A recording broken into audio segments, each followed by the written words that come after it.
গামলি বসে আছে, বৃষ্টির জল আমাদের ঘরের সামনেই, পোটটা পুরো জলে ভরে গেছে।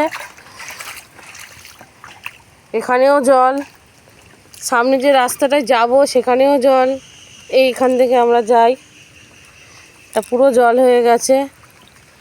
ঘরের পাশে জল হয়ে গেছে আমাদের।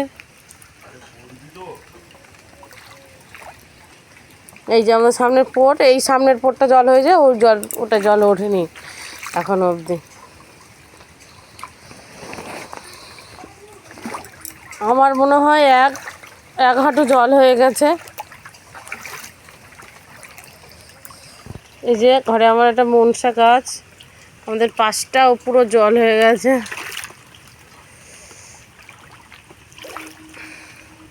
ঘরের কোণে জল এসে গেছে, ঘরের পিছনটা পুরো জল। আমাদের কলা বাগান জল, আমাদের বাঁশ বাগানও জল হয়ে গেছে।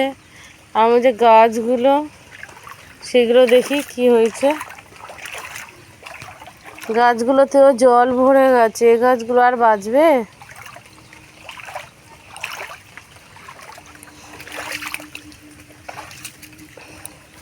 এই বাড়িটা একটু উঁচু মতো, তাই জন্যে এটা জল এখন অবধি আসেনি।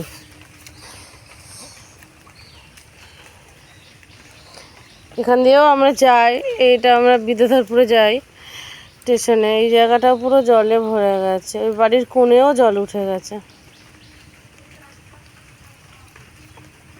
এখানে জল ওঠেনি, এটা একটু শুকনো, একটু বাড়িটা উঁচুভাবে হয়েছে, মাটি ফাটি ফেলে উঁচু করে করেছে, তাই জন্য এটা জল হয়নি।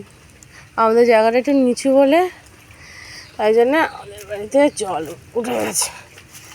কালকে অবধি জল ছিল না, কাদা কাদা ছিল, কিন্তু আজকে এত জল হয়ে গেছে, কালকে রাতের বৃষ্টিতেই এত জল হয়ে গেছে।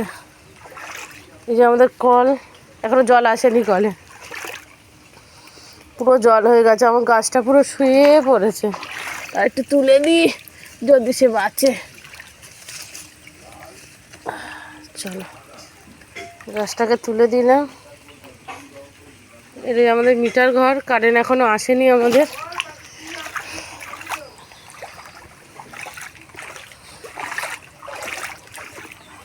চলতে থাকি, এই যে আমি যাচ্ছি।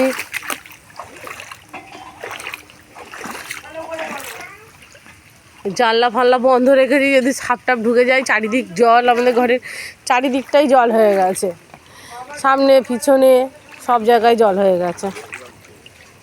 নিয়ে আছে, পড়তে দিয়ে আসতেও পারিনি, কেন এত জলের মধ্যে কী করে দিয়ে আসবো।